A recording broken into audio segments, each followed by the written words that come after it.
Muchas gracias a todos por estar nuevamente aquí con nosotros esta mañana. Es verdaderamente un honor y un placer poder presentar al doctor Rafael Morales, aparte de un extraordinario amigo, un excelente oncólogo. Él se formó, hizo su formación de oncología en el Instituto Nacional de Cancerología. Ya de hace algunos años está en el Hospital Vallebrón, en el área de geniturinario. Y pues nada más para los que, la mayoría yo creo que yo sé que lo saben, el Hospital Vallebrón en el área de geniturinario con el doctor Jean Carles es uno de los grupos más importantes en España, uno de los grupos que tienen más colaboración con protocolos de investigación. Y precisamente es el doctor Morales, uno de los principales investigadores dentro del área de los tumores genitourinarios y sobre todo en el área de vejiga. Muchas cosas que me ha comentado sobre él, sobre el doctor, pues tienen alrededor reclutamientos, nos comentaba en su participación pasada que tienen más o menos 1,500 pacientes de reclutamientos en un año, en protocolos específicamente. Entonces creo que pues obviamente tiene una experiencia muy grande. Es un honor para mí poderte presentar, doctor Morales. Realmente creo que va a ser un placer poderte escuchar nuevamente, sobre todo con toda esta experiencia que llevan, pues creo que esto nos va a enriquecer mucho. Y ahora, recientemente, el grupo veterinario de España, junto con el doctor Morales, han hecho pues una invitación a los grupos de participación de genitourinario de México. Creo que eso también nos ha ido con un impulso grande, gracias también por la colaboración y por el apoyo que tenemos de ustedes y sobre todo también del Hospital Vallebrón. Y también, pues, creo que le mandes un saludo muy cordial también al doctor Jean Carles. Y sin más, pues, doctor Morales, te dejo la presentación para poder iniciar contigo. Sí, hola, buenos días a todos y bueno, yo antes que nada quiero agradecer la oportunidad de poder estar aquí con ustedes porque bueno, para mí es un placer poder estar nuevamente con compatriotas que bueno, para mí es muy importante, ¿no? Y también agradecer a Janssen y en lo personal al doctor Aguilar por esta invitación, ¿no? Nada de lo que comentaba el doctor Aguilar. Nosotros en el Valle Brón, o sea, tenemos 1,500 pacientes incluidos en el último año, pero en toda oncología, ¿no? Y dentro de los tumores geniturinarios aproximadamente fueron 160 pacientes.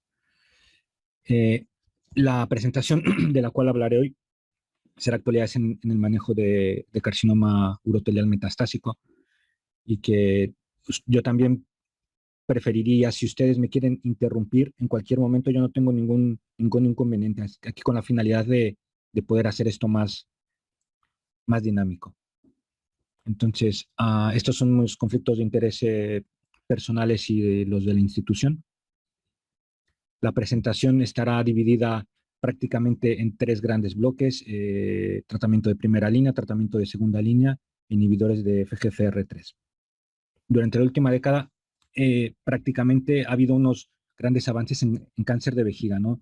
Dentro de los que se incluyen estadificación, tratamientos de radioterapia, tratamientos de cirugía, principalmente con la cirugía robótica, que también ha demostrado no ser inferior al tratamiento de la cirugía laparoscópica o abierta. Y obviamente también hemos tenido 2 grandes avances en el manejo del cáncer de vejiga que nos ha permitido mejorar los resultados que tenemos al momento, ¿no? Uno de ellos es la biología molecular con el mejor conocimiento del cáncer de vejiga. Y en relación a los tratamientos sistémicos que ha venido aunado con el mejor conocimiento de la biología molecular, pues tenemos la inmunoterapia, la terapia dirigida y el desarrollo de los anticuerpos conjugados. A pesar de todo ello, el escenario de epidemiología en el cáncer de vejiga metastásico pues no ha cambiado, ¿no? Sabemos que el 5% de los pacientes con cáncer de vejiga o carcinoma urotelial tienen metástasis al momento del diagnóstico y 25% de los pacientes con cáncer de vejiga tendrán enfermedad localizada y un 50% de ellos desarrollarán enfermedad metastásica, lo cual, como todos sabemos, es una enfermedad catastrófica. Eh, Dentro de los últimos 8 años, por lo menos hay 6 series en las que casi tenemos 1,800 pacientes en los que se ha evaluado el perfil molecular del cáncer de vejiga por una expresión de RNA mensajero. Como podemos ver en esta diapositiva están resumidas esas 6 series y como vemos principalmente son en pacientes con enfermedad músculo-invasiva y aproximadamente 500 pacientes para enfermedad no músculo-invasiva. De manera general, simplemente resumir que las características moleculares del cáncer de vejiga las podríamos resumir principalmente en 4 grupos, ¿no? Los que son luminales, los basales, los escamosos y los neuronales. Ya sé que esto es muy a grosso modo, pero bueno, tampoco es la finalidad de esta presentación. También de estos avances, pues sabemos que el cáncer de vejiga se caracteriza por tener alteraciones, ya sea mutaciones o translocaciones del FGFR3, que esto aproximadamente oscila entre un 15 y un 20% de los pacientes con carcinoma vesical. Sin embargo, hasta en un 60% de los pacientes con tumores del tracto urinario pueden tener estas alteraciones de FGFR3. También sabemos que aproximadamente un 20% de los pacientes tendrán alteraciones en los genes reparadores del DNA. También dentro de los avances, yo creo que uno de los artículos claves que se han publicado para cáncer de vejiga es el TCGA. Tenemos dos reportes. El último de ellos fue en el 2017, donde se publicaron 412 donde se incluyeron 412 pacientes con enfermedad musculoinvasiva, en los que se proponen 5 subtipos moleculares, y estos 5 subtipos moleculares también están asociados con supervivencia, de tal manera que los pacientes con carcinomas papilares, luminales, son los que tienen mejor supervivencia, mientras que aquellos pacientes con carcinomas neuronales, que serían el equivalente a carcinomas neuroendocrinos, son los que tienen peores tasas de supervivencia. Asimismo, también en el TCGA se reportan que los pacientes con mayor carga mutacional son los que tienen mejores supervivencia, y esto es también porque se han asociado a mayores respuestas al tratamiento. Recientemente también se ha publicado un consenso de clasificación molecular en cáncer de vejiga no músculo invasivo, pero aquí con la finalidad de poder catalogar a los pacientes y poderlos tratar dentro de estudios clínicos. O sea, esto no es ninguna clasificación que se pueda utilizar en la práctica clínica, simplemente es una propuesta para poder catalogar a los pacientes dentro de los estudios clínicos, y que prácticamente, como pueden ver, pues principalmente son luminales, basales, escamosos y de características neuroendocrinas.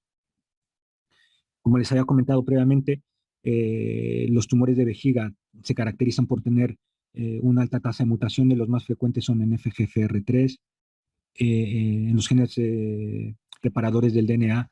También se caracteriza por tener aproximadamente en un 10% de los pacientes alteraciones entre HER2, HER3, lo cual actualmente está siendo también una diana terapéutica para el desarrollo de nuevos fármacos. A pesar de ello, la diana terapéutica más alterada es la vía de PI3K, y sin embargo, todos los fármacos que se han desarrollado hasta el momento no han demostrado eficacia en esta diana terapéutica.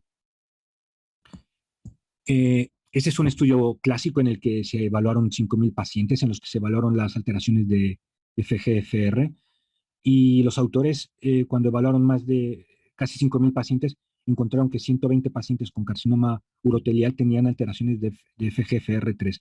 Como podemos observar en la diapositiva en la parte izquierda, pues principalmente estas alteraciones son en mutaciones. En la parte derecha de la diapositiva podemos observar que las mutaciones más frecuentes principalmente se encuentran en la parte transmembrana en la parte exterior del receptor, y seguido de la parte transmembrana. Y aproximadamente en un 3% de los pacientes hay fusiones de FGFR3, que también, como sabemos, es una diana terapéutica. Además de este gran avance del FGFR3 y de la inmunoterapia, yo creo que el tercer gran avance es el desarrollo de los anticuerpos conjugados.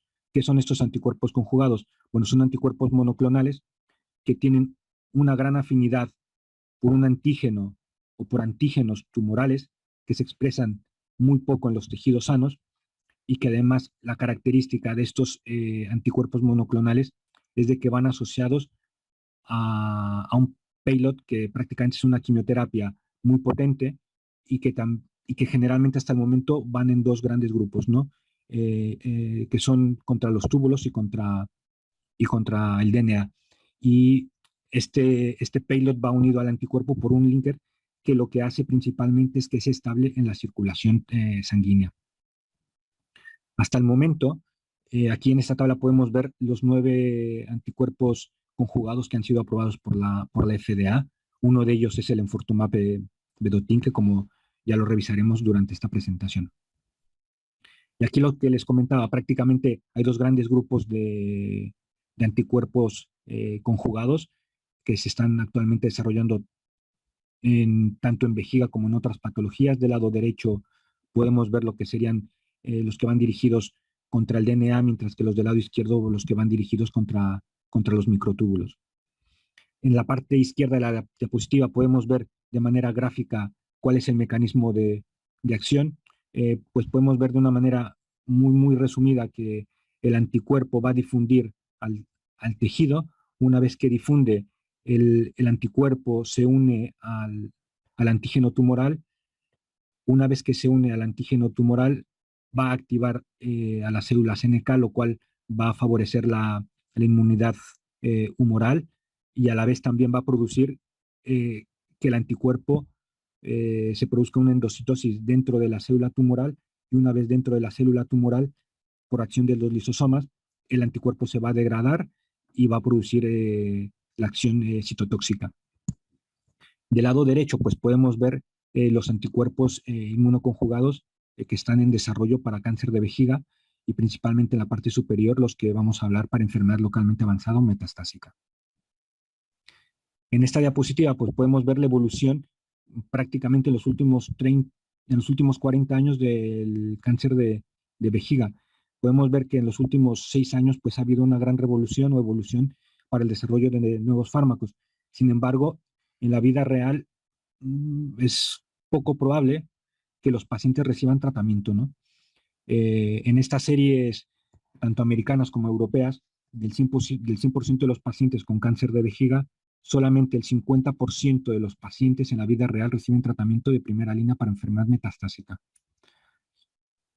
Si evaluamos pacientes de segunda línea, esto cae al 17%, y si consideramos pacientes de tercera línea, pues llega a ser solamente el 5%, por lo cual yo creo que debemos de tener en cuenta esto y tenemos que intentar pues mejorar estos porcentajes para que las terapias que sabemos que son eficaces puedan ser utilizadas por nuestros pacientes.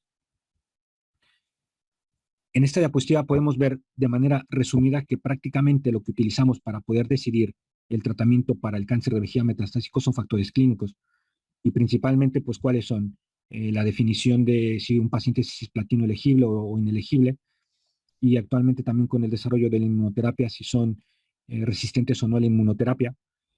Pero a pesar de ello, también debemos de tener en cuenta que ya hemos comenzado a evaluar los factores moleculares en cáncer de vejiga, y en ellos pues es la determinación de las alteraciones en FGFR, principalmente en FGFR2 y en FGFR3, en el que ya sabemos que tenemos la diana terapéutica con erdafitinib.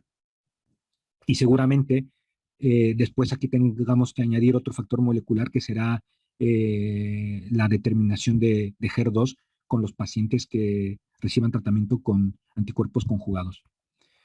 Revisaremos ahora brevemente lo que es el armamento que tenemos para los pacientes con cáncer de vejiga. El tratamiento de primera línea para carcinoma urotelial desde hace 40 años se ha mantenido sin cambios.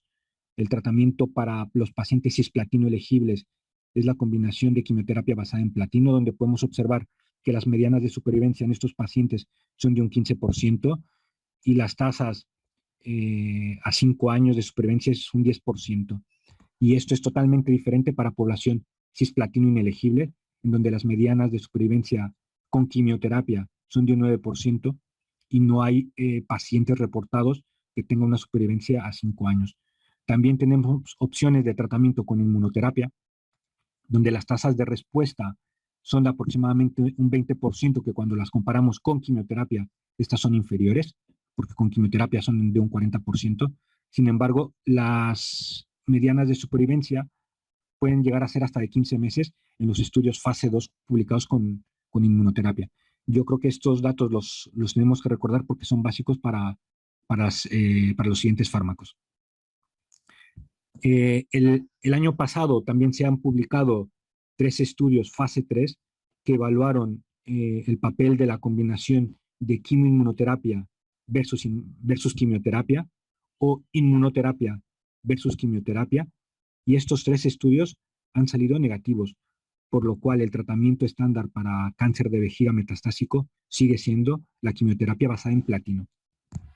En relación al tratamiento de mantenimiento, hace ya 2 años, en ASCO se comunicó el estudio Javelin Bladder 100, en el que es un estudio fase 3 que los pacientes con cáncer de vejiga metastásicos que habían recibido tratamiento de quimioterapia basada en platino después de 4 o 6 ciclos y que alcanzaban una respuesta parcial, una respuesta completa o enfermedad estable, se randomizaban a recibir tratamiento de avelumab más tratamiento de soporte versus tratamiento de soporte con una randomización 1:1.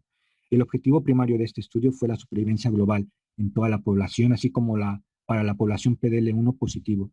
Y tras 20 meses de seguimiento, el 7% de los pacientes en el brazo control mantenían dentro de esta rama, mientras que el 25% de los pacientes continuaban en el tratamiento de avelumab.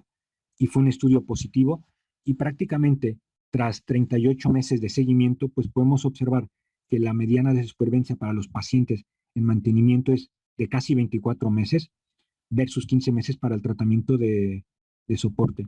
Y que si podemos hacer la sumatoria, aunque esto no es lo ideal, pues teniendo en cuenta que reciben aproximadamente casi 3 meses de tratamiento de quimioterapia, pues podemos considerar que la mediana de supervivencia en pacientes con cáncer de vejiga es aproximadamente unos 26-27 meses.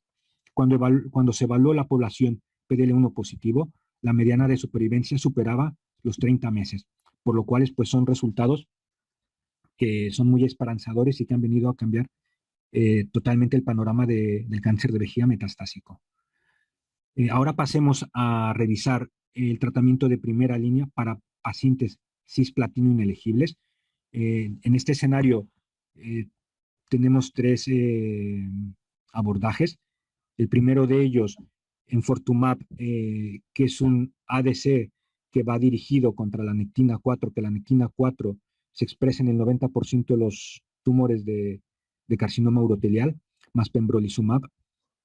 Este es un estudio fase 1, en el que se evaluaron 45 pacientes y y aquí podemos ver que en el 93% de los pacientes había reducción tumoral y las respuestas demostradas en esta corte de 45 pacientes fue de un 73%. Recordar que esto es población cisplatino inelegible. En relación a los efectos secundarios, los principales efectos secundarios son náuseas, fatiga y alopecia.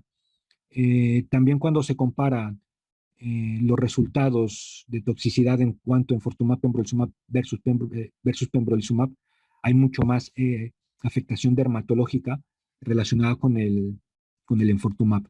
Y también es de llamar la atención que tras un seguimiento de 25 meses, la mediana de supervivencia para pacientes cisplatino inelegibles es de 26 meses, que si lo recordamos con tratamiento de quimioterapia es inferior a 9 meses.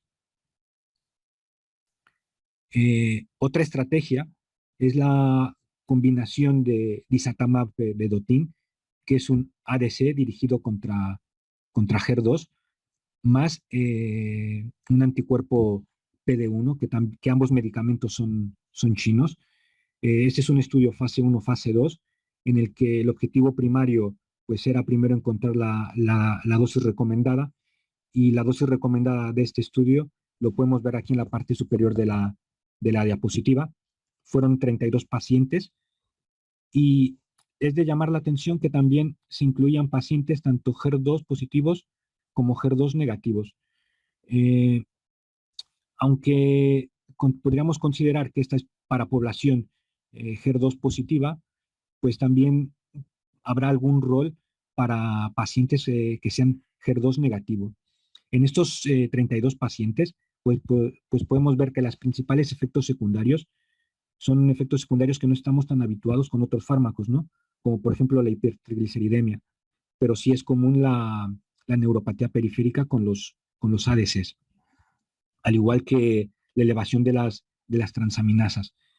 Eh, y si podemos observar las tasas de respuesta, pues podemos ver que a pesar de que son 32 pacientes, el control de la enfermedad es del 75%, mientras que las tasas de respuesta son de un 75%.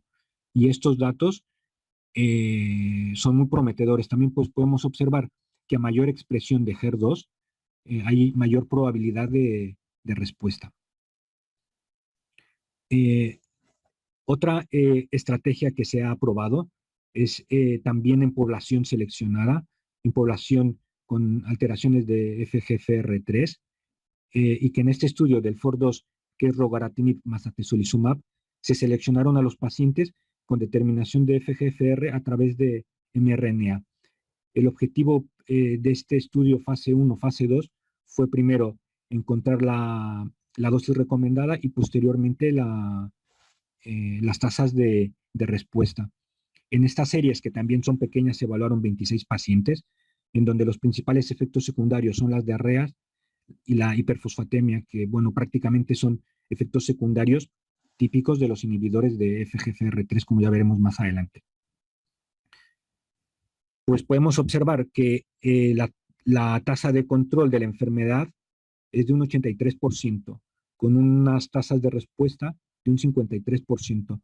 A pesar de que los datos con esta combinación son muy esperanzadores en esta población, el regaratinib, como veremos más adelante, se ha discontinuado y se ha abandonado el desarrollo de este fármaco, por lo cual esta combinación no seguirá más adelante. Otra estrategia que es muy similar es el erdafatinib, que el erdafatinib es un inhibidor de FGFR2 y FGFR3 principalmente, que como veremos más adelante es el único inhibidor de FGFR2, FGFR3 y terapia dirigida en cáncer de vejiga que está aprobada por la FDA, y que también se evaluó en una población seleccionada con alteraciones de FGFR2 y FGFR3, y que esto no fue por RNA mensajero, sino es prácticamente por inmunistoquímica. Entonces, se randomizaban a recibir erdafatinib o erdafatinib más un inhibidor de PDL1. El objetivo primario de este estudio fueron las tasas de respuesta, y estos resultados se presentaron en ESMO del año pasado. La principal crítica de este estudio es que fueron menos de 40 pacientes, 20 pacientes casi por brazo, y simplemente pues podemos observar que las tasas de respuesta son mayores en el brazo de la combinación. Si recordamos, el control de la enfermedad con la combinación pasada pues era casi del 80%, mientras que con esta combinación es del 90%. Entonces aquí pues probablemente ya comenzamos a dilucidar que pueda ser las diferencias entre la selección de los pacientes o que en realidad sea la diferencia el fármaco. Aquí he intentado resumir en esta diapositiva los diferentes abordajes que tenemos para población cisplatino inelegibles. Del lado izquierdo pues podemos observar los resultados con el estudio KEYNOTE 052 con pembrolizumab, en donde pues de manera comparativa pues podemos observar que las medianas de supervivencia de este estudio es de 11 meses, y que si lo comparamos con los del resultados del IBI-103, que es pembrolizumab más enfortumab vedotin, pues las duplica, son 26 meses. También pues podemos observar de manera indirecta, y que no es una comparación de lo más recomendada, pues que los mejores resultados los obtenemos hasta el momento con la terapia de anti-PD1 y los anticuerpos conjugados, por lo cual yo creo que en este escenario de la enfermedad también los anticuerpos conjugados vendrán a cambiar todo el panorama del cáncer de vejiga. Ahora pasemos a la segunda línea post-platino. Como todos sabemos, el estudio KEYNOTE 045, que evaluó en pacientes con cáncer de vejiga metastásicos previamente tratados con quimioterapia y que evaluó pembrolizumab versus tratamiento de quimioterapia en segunda línea, fue un estudio positivo y que este estudio pues motivó a la aprobación por la FDA del pembrolizumab. En esta diapositiva lo que yo quiero recalcar es que tras un seguimiento de 5 años ya podemos observar que aproximadamente hasta un 20% de los pacientes con inmunoterapia pueden estar vivos a 5 años, lo cual hace 5 años pues era impensable, ¿no? Y simplemente también recordar pues que las tasas de respuesta son el doble de las conseguidas con inmunoterapia, 20% versus 11% en las tasas de respuesta obtenidas por quimioterapia.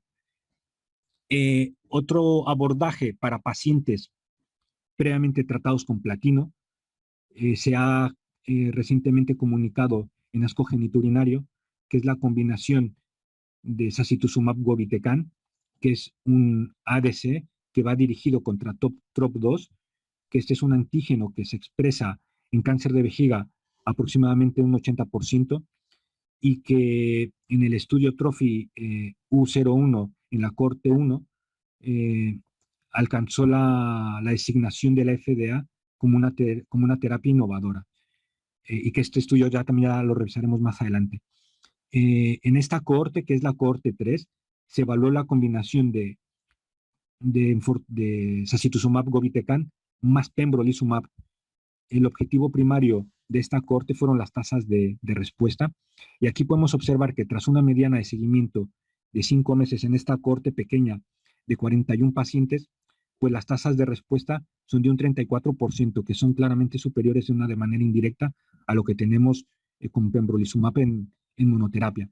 Y las tasas de control de la enfermedad es del 61%, y la mediana de supervivencia es de 5.5 meses, que también es superior a lo que tenemos en control histórico con pembrolizumab.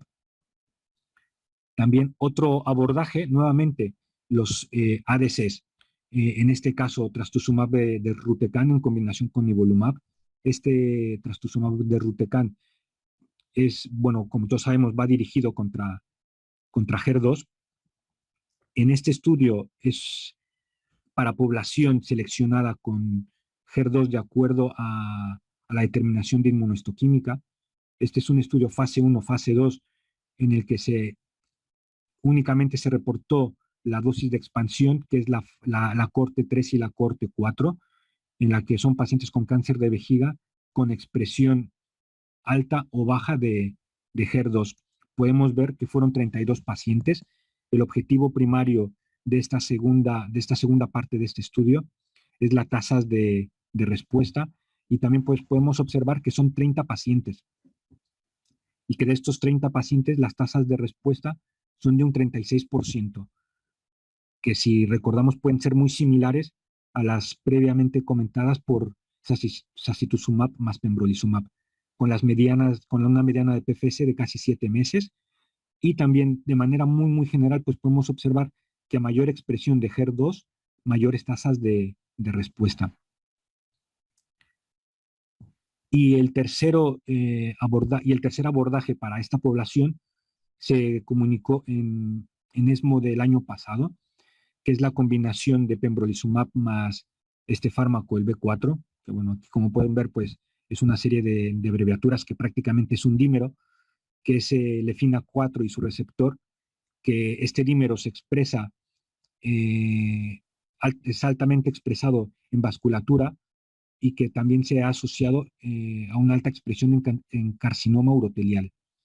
El objetivo primario de este estudio fase 2 fueron las tasas de respuesta. También fue una población pequeña, que fueron 70 pacientes, donde podemos observar que las tasas de respuesta fueron de 37%, y cuando se evaluó la población que tenían EFRINA 2 positiva, es decir, que se seleccionaba por marcador, estas tasas de respuesta llegaron a ser hasta de un 52%. Es de llamar la atención que la mediana de seguimiento de esta cohorte es de 23 meses, por lo cual no es desdeñable este seguimiento. Y aquí pues podemos observar cuáles son las tasas de, perdón, la supervivencia global para toda la corte, que fue de 15 meses, que esto es superior a lo que tenemos reportado con pembrolizumab en monoterapia, y que llega a ser hasta de 21 meses con biomarcador positivo. Y esta combinación actualmente está como también en vías de aprobación por la FDA. Entonces, también estamos a la espera del estudio fase 3. Aquí nuevamente lo que intento es hacer una comparación muy indirecta de cuáles son las opciones de tratamiento que tenemos, no, más bien las opciones no, los resultados de los diferentes estudios clínicos en población previamente tratada con platino, donde podemos observar que prácticamente tenemos resultados muy pobres con quimioterapia, y que hasta el momento seguramente para esta población tendremos que comenzar a seleccionar pacientes para poder ofrecer mejores resultados en esta población. Sin embargo, también tenemos resultados esperanzadores en tratamiento con pembrolizumab y sacituzumab en población no seleccionada. Ahora pasemos a segunda línea, post-inmunoterapia. Es decir, aquellos pacientes que han recibido como primera línea de tratamiento, ya sea tesolizumab o pembrolizumab. El único estudio hasta el momento reportado es el estudio IBI-201, que también es un anticuerpo conjugado contra la nectina 4, que ya he comentado que es enfortumab, y que ese es el estudio que llevó a la aprobación por la FDA. Pero en esta población cisplatino inelegible se evaluó la cohorte 2. Y el objetivo primario fueron las tasas de respuesta. Y este estudio es un estudio positivo, con unas tasas de respuesta que son del 52% con monoterapia, y que estas tasas de respuesta con monoterapia de un 50% son las respuestas que hasta el momento, junto con otro ADC, son las que tienen mayores control de la enfermedad en monoterapia en cualquier escenario del cáncer de vejiga. Si evaluamos el control de la enfermedad, este llega a ser casi del 90%, por lo cual también son resultados prácticamente muy halagadores. Si vemos la mediana de supervivencia en estos pacientes es de 14 meses, de tal manera que si sumamos los 12, 13 meses de inmunoterapia más los 15 meses de este tratamiento, pues podemos pensar que los pacientes cisplatino inelegibles que reciben tratamiento de inmunoterapia y después enfortumab, pues llegan a tener una mediana de supervivencia de 30 meses. Y recordar, la expectativa de vida en estos pacientes tratados con quimioterapia es de 9 meses. Ahora pues pasemos al escenario posplatino y post-PDL1. Principalmente estará dirigida con ADCs. El primero es el enfortumab, que ya lo he comentado. El estudio fase 1 que se desarrolló con este fármaco fue el IBI-101, en el que el objetivo primario era encontrar la dosis recomendada para el estudio fase 2. Aquí pues en negritas pues podemos ver la dosis recomendada, y ya teníamos resultados muy esperanzadores, ¿no? Con tasas de respuesta de 43% y con una mediana de supervivencia de 12 meses, que si los comparamos con los resultados del estudio fase 2 del IBI-201, pues prácticamente son resultados consistentes, ¿no? Con unas tasas de respuesta de 44% y con una mediana de supervivencia que superaba los 11 meses. Y con este estudio, el 201, pues se motivó la aprobación por la FDA. Y esto conllevó a que se llevara a cabo el estudio 301, que es un estudio fase 3 en pacientes previamente tratados con quimioterapia y con inmunoterapia, que se randomizaban a recibir enfortumab vedotin versus quimioterapia a elección del investigador, a una randomización 1:1, y el objetivo primario fue muy sencillo: supervivencia global. Este estudio fue positivo, donde la mediana de supervivencia es de 13 meses para enfortumab y quimioterapia de 9 meses, y podemos observar que hay una reducción del riesgo de muerte de 30%, y podemos ver claramente que la curva de Kaplan y Meyer de ambos brazos se separa. Y este es el primer estudio que demuestra incremento de supervivencia con una terapia en tercera línea y es el primer estudio randomizado fase 3 que demuestra mejoría de supervivencia a favor de un ADC. También pues podemos ver que los resultados favorecen en términos de PFS y de tasas de respuesta a enfortumab. El segundo anticuerpo es sacituzumab govitecan, que ya habíamos comentado que es un ADC dirigido contra TROP2, al igual que enfortumab pues ha desarrollado tanto en estudios fase 1 como en estudios fase 2. El estudio fase 1, pues el diseño del estudio era encaminado a encontrar la dosis recomendada para el fase 2, con resultados muy esperanzadores, con tasas de respuesta de un 30% y con una mediana de supervivencia que fue muy, muy buena, casi pues 19 meses, y que cuando se llevó a cabo el estudio fase 2, teníamos resultados también consistentes, con unas tasas de respuesta de casi 30% y con una mediana de supervivencia de 10 meses. Y esto ha motivado a que esté en desarrollo este estudio, el TROPIC-04, en el que pues podemos observar que es un diseño muy, muy similar al del enfortumab versus quimioterapia en tercera línea. Los pacientes se randomizan 1 a 1 a recibir sacituzumab govitecan versus quimioterapia a elección del investigador. Y también el objetivo primario es supervivencia global. Hasta el momento, si mal no recuerdo, llevamos reclutados cerca de 200 pacientes, pero se está reclutando muy, muy rápido. Entonces, yo creo que en un par de años o menos podremos tener los resultados de este estudio.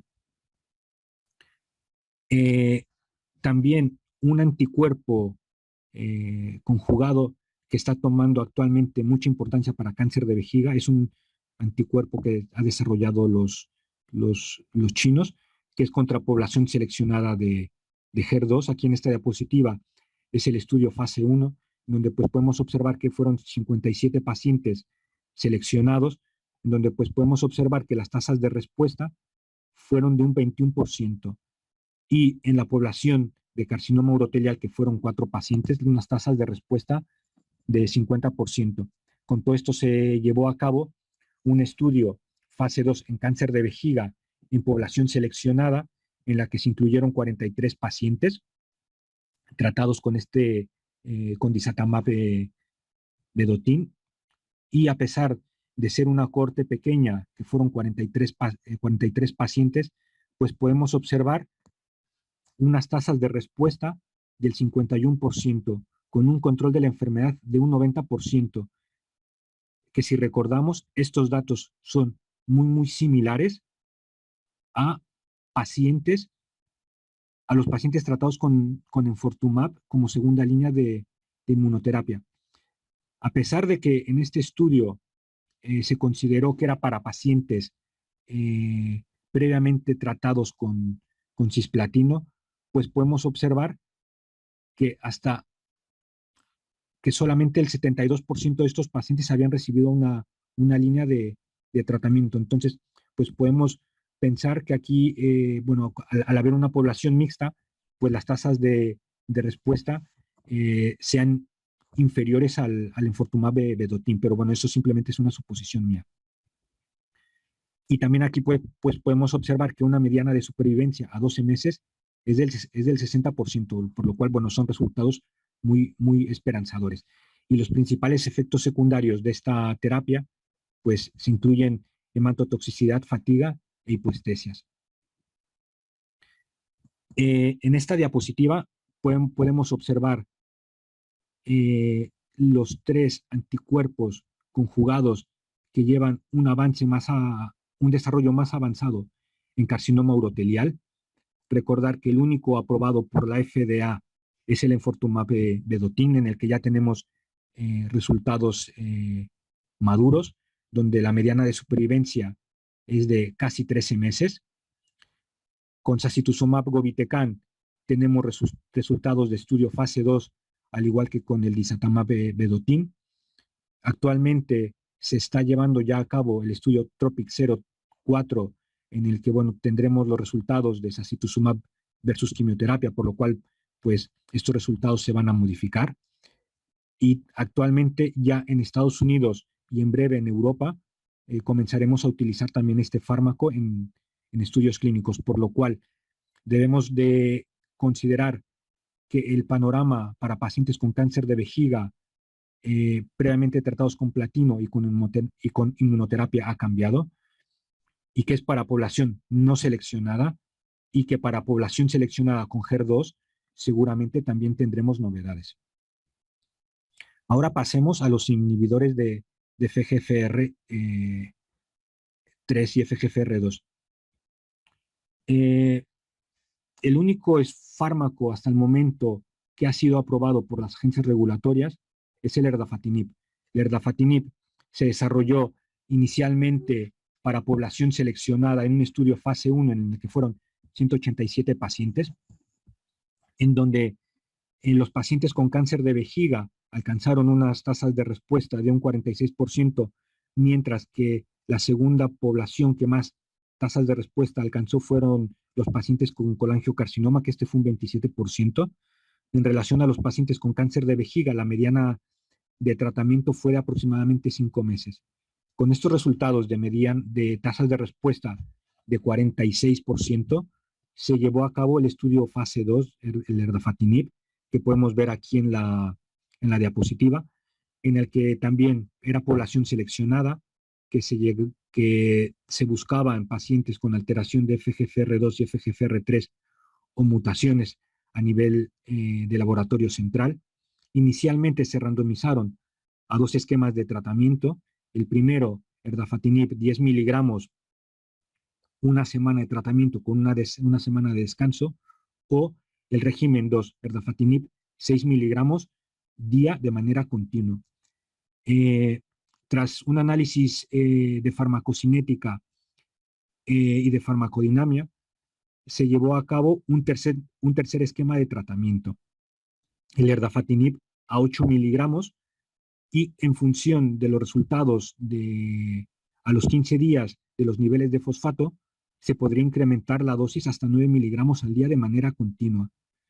Y esta es lo que se reportó para la aprobación por la FDA, que fueron 100 pacientes.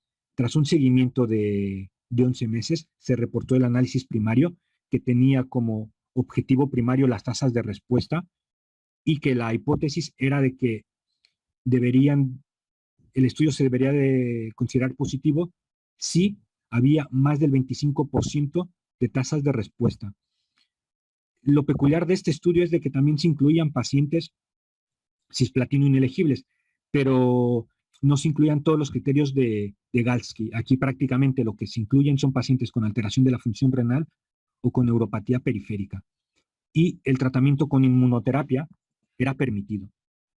Tras estos 11 meses de seguimiento, se reportó la población, que aquí la podemos observar, de 101 pacientes, en las que el 88% de los pacientes, aquí está mal, perdón, el 88% de los pacientes habían recibido tratamiento de quimioterapia, y un 12% no habían recibido tratamiento de quimioterapia, y en un 22% de los pacientes habían recibido tratamiento de inmunoterapia.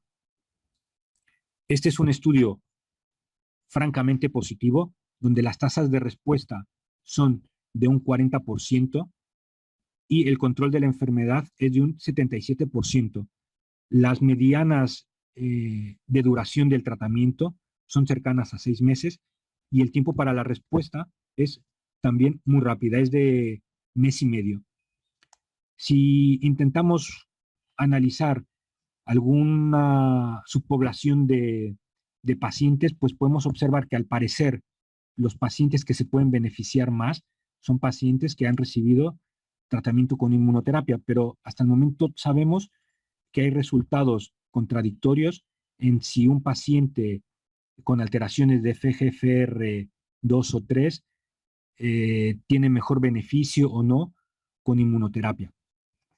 En relación a la enfermedad visceral, pues podemos observar que tampoco hay una subpoblación que se beneficie más de este tratamiento, pero lo que sí es de llamar la atención es de que los pacientes con tumores primarios del tracto superior, al parecer, tienen mejores tasas de respuesta. Y esto es por el racional de que, como hemos comentado previamente, hasta en un 60% de los pacientes con tumores del tracto urinario superior tienen alteraciones de los genes de FGFR2 o FGFR3. Y también, a mayor exposición de fármaco, mayores tasas de respuesta. De esta población, tras un seguimiento de 2 años, la mediana de supervivencia supera los 10 meses y la PFS a 5 meses. Y con estos resultados se cambió el paradigma del cáncer de vejiga. Pues ¿por qué? Porque erdafatinib es el primer fármaco de diana terapéutica dirigida contra FGFR2 y FGFR3 que ha sido aprobada por las agencias regulatorias y es el primer estudio de terapia dirigida que ha demostrado unas tasas de respuesta del 40% y que sobrepasa las barreras de supervivencia, de mediana supervivencia de 10 meses. Si observamos también el perfil de tolerancia, yo creo, en mi punto de vista, que la principal pega que pues, podemos obtener de los fármacos de manera general, inhibidores de FGFR2, FGFR3, es el perfil de tolerancia. Pues, ¿por qué? Pues porque podemos observar que hasta un 60% de los pacientes han tenido reducción de dosis, por lo cual también es un reto el poder llevar a cabo el manejo correcto de este tratamiento. Sin embargo, a pesar de un seguimiento de más de 2 años, con el tratamiento con el erdafatinib no se encontraron nuevas toxicidades de las reportadas a los 11 meses. ¿Y que cuáles fueron estas? Principalmente, pues como ya habíamos comentado con otro inhibidor previo, la principal es hiperfosfatemia, ¿no? Seguido de estomatitis, diarrea y de fatiga. También otra de las toxicidades en las que debemos de tener en cuenta con estos pacientes son las retinopatías.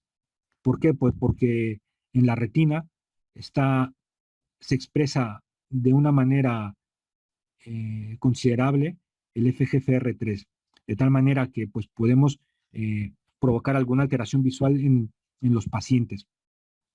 Y en este estudio, pues podemos observar que casi el 30% de los pacientes tuvieron toxicidad ocular. Sin embargo, el 85% de estos pacientes, la toxicidad ocular fue grado 1 y grado 2, y prácticamente en menos de un mes se resolvían estas toxicidades. A pesar de ello, solamente el 3% de los pacientes que desarrollaron esta toxicidad descontinuaron el tratamiento. Y también pues podemos observar que a mayor fármaco, mayor probabilidad de desarrollar esta toxicidad.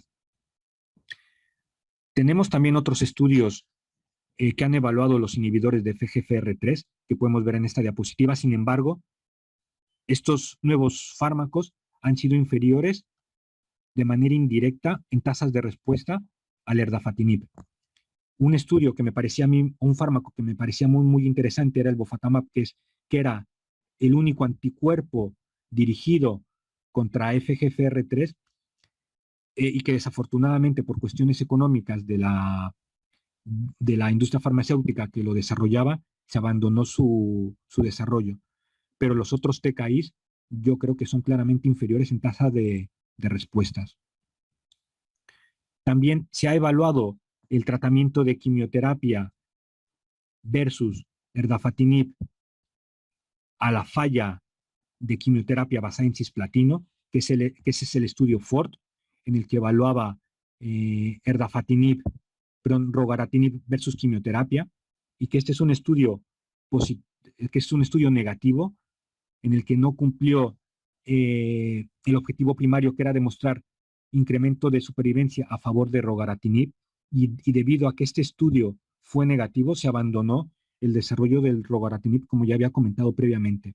Y actualmente estamos en espera de los resultados del estudio TOR, que es erdafatinib versus quimioterapia para pacientes que previamente han progresado a tratamiento de quimioterapia y que pueden o no haber recibido tratamiento de inmunoterapia. El reclutamiento ya se ha cerrado y simplemente estamos en espera de los resultados.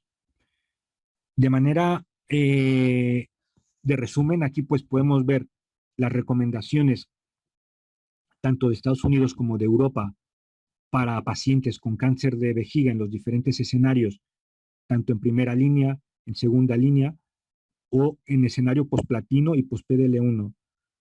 De manera consistente, el tratamiento de quimioterapia basada en cisplatino se mantiene como el tratamiento de elección, seguido de tratamiento de avelumab en mantenimiento. En los pacientes que no han recibido tratamiento de avelumab en primera línea y cuando progresan a platino, el tratamiento recomendado es cualquier agente de inmunoterapia. Para aquellos pacientes que progresan a inmuno y quimioterapia, el tratamiento recomendado es enfortumab. Si disponemos de resultados de FGFR2 o FGFR3, el erdafitinib lo podemos utilizar como una segunda línea después del tratamiento de quimioterapia basada en platino o después del tratamiento de inmunoterapia o incluso después del tratamiento de una tercera línea con enfortumab vedotin. De tal manera pues que cada vez nuestro armamento que utilizamos para cáncer de vejiga está aumentando. Y de maneras de conclusión, pues esto es más o menos lo que ya he comentado con la diapositiva previa, ¿no? Y simplemente recordar que los ADC han venido a cambiar el escenario del cáncer de vejiga. Y muchas gracias por su atención. Entonces, preguntas, dudas, comentarios. Gracias, Rafa, y algunas preguntas, aquí veo algunas preguntas del doctor Cadevil, pero muchas gracias ahorita por la presentación, un extraordinario resumen de lo que está viendo y bueno, pues realmente de un tumor que has resultado pues básicamente durante muchos años un esquema de quimioterapia, después fue otro, y algunos de los medicamentos que teníamos pues realmente no han tenido la eficiencia que quisiéramos porque las recurrencias eran importantes. Y ahora con todo este armamento terapéutico, pues también representa pues una ventaja para cuando no es una esperanza. El problema es para los sistemas de salud porque pues no son baratos, entonces ese es un gran problema. Pero no sé si les había comentado en el chat que los que quieran hacer alguna pregunta en persona, en forma oral, que les abran los micrófonos y levanten la mano para que los puedan identificar. Pero si no, aquí tengo una pregunta del doctor Capdeville que dice, ¿qué opina de la radioterapia más inmunoterapia en pacientes localmente avanzados, en pacientes no aptos para quimioterapia? Es decir, a ver si he entendido la pregunta. No aptos para quimioterapia, localmente avanzados y resecables. Sí, yo supongo que sí.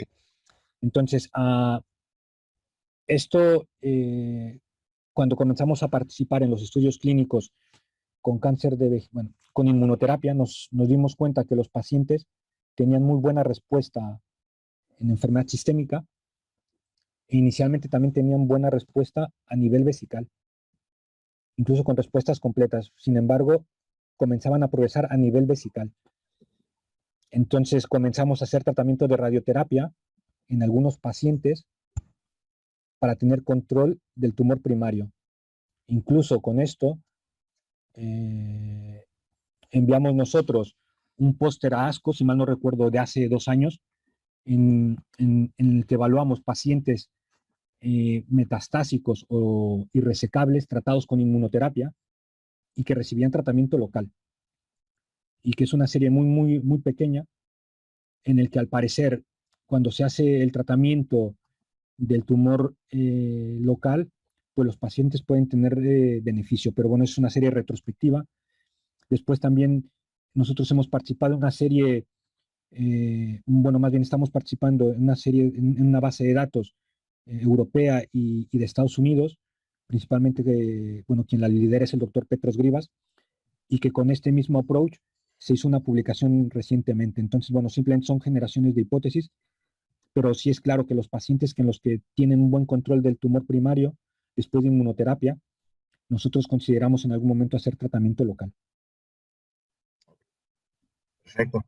Sí, es un tema. Ahora, el tratamiento local que hacen ustedes, ¿cuál es? ¿Es un tratamiento radical o es un tratamiento todavía tratando de ser algo conservador? No, lo intentamos radical. Esto también depende si el paciente ha tenido respuesta completa y tiene únicamente tumor vesical, en el tumor primario, pues intentamos que sea radical. Recuerdo también un paciente que participó en un estudio en el que se tuvo que suspender la inmunoterapia por toxicidad y que el paciente tuvo hematuria que no cesaba ni con radioterapia. El paciente tuvo respuesta completa. Después se realizó incluso cistectomía paliativa porque pensamos que el paciente iba a fallecer y el paciente después de 3 años mantiene respuesta radiológica completa y, y el paciente está estupendo. Ok. Otra pregunta también del doctor Capdeviles. ¿Qué mutaciones hacen de inicio en estos pacientes o hacen un panel como el, dice One Generation, pero creo que es Foundation One, Sí, supongo? sí. Sinceramente, esto depende mucho de cada centro. Yo simplemente puedo hablar del Valle Brón. Lo que nosotros venimos haciendo desde hace años es en los pacientes en los que ya reciben tratamiento de primera línea para enfermedad metastásica, lo sometemos a una plataforma que actualmente en el hospital nuestro panel es de 300 genes, pero simplemente con la finalidad de poder encontrar alguna diana terapéutica para participar en estudios clínicos y principalmente contra FGFR3. Yo creo que al momento no hay un consenso de cuál es la mejor manera de identificar alteraciones de FGFR3 porque se pueden hacer por DNA, por RNA mensajero, por inmunohistoquímica, por FISH. Al parecer, lo que puede dar mejor resultado es la determinación por DNA. Sin embargo, si queremos abarcar una mayor población para tratar pacientes con con inhibidores de FGFR3, pues lo podemos hacer con mRNA mensajero, pero bueno, aún está la disyuntiva de cómo lo tenemos que hacer. También en su momento, eh, los inhibidores de PAR, pues como que revolucionaron el cáncer de vejiga, pero hasta el momento todos los inhibidores del PARP han sido negativos. Entonces yo me quedaría únicamente a día de hoy hacer alteraciones de FGFR2 y FGFR3. Pues ¿por qué? Porque el único tratamiento aprobado es el erdafitinib. Y si hablamos dentro de estudios clínicos, pues la diana terapéutica que quieran. Ok. Ahora, los tratamientos cuando los pacientes, es impresionante las respuestas que tienen, sin embargo, de todas maneras, los pacientes, un buen número va a recurrir para tener alguna progresión. Entonces, aquí en este subgrupo de pacientes, ustedes han empezado a tratar de determinar, porque hemos estado haciendo muchas preguntas sobre biomarcadores, aprovechando la pregunta que hizo el doctor Capdeville. Entonces, aquí la pregunta es, ¿nuevamente vuelven a hacer biomarcadores? ¿Hacen algo más después de esa progresión o de esa recurrencia? ¿O ya los dejan? ¿O cuál es el siguiente paso que hacen a la progresión? Nosotros en realidad, a pesar de tener los estudios clínicos y de tener facilidad bueno, para poder hacer biomarcadores, en realidad nosotros no hacemos biopsias secuenciadas con la finalidad de ver si las mutaciones cambian. En realidad eso nosotros no lo hacemos. Quien lo recomienda mucho es el doctor Belmont, pero nosotros aquí tampoco hemos visto que esto no llega a cambiar. Y yo se los digo con toda humildad. Nosotros aquí en Cataluña y seguramente en España somos el hospital que más pacientes secuenciados de cáncer de vejiga tenemos, pero no hemos visto cambios de perfil mutacionales. Entonces, por lo cual simplemente hacemos un NGS y no hacemos más. Es importante esa respuesta. Si no han encontrado más mutaciones, pues tampoco tiene mucho caso si no ha habido una observación o un cambio donde hubiera una indicación terapéutica que pudiera darle otra oportunidad a un paciente. Porque esto es importante, hemos comentado en estas sesiones, quien hace biopsias, muchos siguen la idea de hacer la recomendación. Algunos tumores probablemente sean más fáciles que otros, pero la pregunta también va enfocada también con los costos, porque luego muchos de estos estudios o de estos reportes no son baratos. Algunos en México seguimos dependiendo incluso de la industria farmacéutica para que los haga. Y bueno, pues eso también genera un conflicto de interés desde el punto de vista de toma de decisiones, que si se tiene que hacer, bueno, pues se tiene que hacer, pero esto que comentas es importante para tener pues también pues alguna prudencia en cuanto a la solicitud de estos refuerzos, porque hoy en la tarde vamos a tener una participación interesante al respecto y bueno, ya tenemos una opinión tuya en ese sentido. Ahora, la parte de iniciar, ¿qué iniciamos primero? ¿Cuál es la preferencia tuya ante un paciente que falla el tratamiento? ¿Anticuerpos o TKI? Para mí, para mí. Pues es que esa es la pregunta, Para mí. eso es lo que sigue. No, no, no, no, o sea, tenemos experiencia con prácticamente con todos los inhibidores de FGFR3. Eh, hemos visto muy buenas respuestas, muy, muy buenas, pero son transitorias. También proporcionalmente, tengo que ser honesto, o sea, no he tratado la misma cantidad de pacientes con inmunoterapia que con inhibidores de FGFR3. O sea, probablemente haya una relación, pienso, de 3-1. O sea, mientras trato 3 pacientes con inmuno, pues 1 con inhibidores de FGFR3, ¿no? También tengo que decir que toda mi experiencia o gran parte de ella es en estudios clínicos, pero lo que he visto con inmunoterapia no lo he visto con ningún otro fármaco. Probablemente esto vaya a cambiar ahora que estamos con los ADCs, ¿no? Que los resultados de lo que vamos viendo, o sea, son sorprendentes también. De lo poco que hemos ido viendo, totalmente diferente. O habría más bien la pregunta específica, ¿habría un paciente que tú crees que pueda ser más específico para responder con TKI que con anticuerpo y al revés? Que sea mucho más fácil que responda con anticuerpo y con una... Pero tienen la mutación. Y si va a tener Sí, alguna alteración, ¿cuál sería el plan que tú escogerías? prácticamente aquí yo también les tengo que decir, o sea, mi visión es en ese aspecto está sesgada porque en función de los estudios clínicos que nosotros tengamos disponibles es lo que podemos ofrecer. O sea, yo tengo pacientes o tenemos pacientes que progresan a cisplatino y ya sabemos que tiene alteración de FGFR3. Si tenemos estudios clínicos, nuestra primera opción de tratamiento son los estudios clínicos. Entonces, lo tratamos con inhibidores de FGFR3 y después con inmuno. Pero también lo hemos hecho al revés. O también había estudios clínicos que primero se trataban con inmuno, que tenían alteraciones de FGFR2 o FGFR3 y que a la progresión se sumaba el inhibidor. Eh, yo al menos lo que puedo decir de lo que está en la literatura, no queda claro qué secuencia tenemos que hacer. Si primero inhibidores o inmuno. Y yo, dentro de lo poco que he tenido la opción en elegir en esta población seleccionada entre un fármaco y otro, yo tampoco me decanto por ninguno. O sea, yo creo que son 2 opciones de tratamiento correctas y que el paciente se exponga a fármacos que han demostrado eficacia, ¿no? Yo creo que esta pregunta puede ser muy, muy similar a pacientes con cáncer de próstata metastásicos que tienen BRCA1 o BRCA2, que han sido previamente tratados con taxanos y con una hormona. Y la pregunta es, ¿cabazitaxel o olaparib? Y la respuesta no la tenemos. Pues yo diría que es lo mismo. Okay. No sé si hay alguna otra pregunta por parte de los que nos están escuchando. Si no, estamos sobre el tiempo.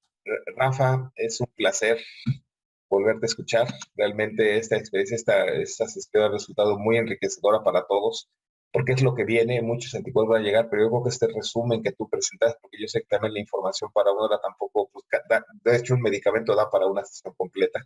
Entonces, que hayas hecho este resumen es muy, muy interesante y bueno, con la experiencia que nos estás transmitiendo, pues nos ayuda mucho, dado que aquí en México tampoco existe una gran cantidad de pacientes y todo para ese reclutamiento y a veces cuesta mucho trabajo tomar decisiones ante la, pues no inexperiencia, pero ante la vez, ¿sabes? No lo frecuente que no quisiéramos, que nos confrontamos a un paciente que está en esas condiciones.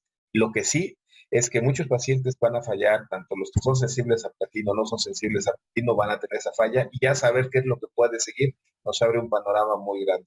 Pues muchas gracias, te felicito mucho, doctor. Saludos por allá al doctor Jan Carles. Creo que nos representas bien en México. Te felicito, muchas Sí, sí, gracias. sí, sí. Saludos a todos por allá. Muchas gracias. No, yo quiero agradecer a todos ustedes.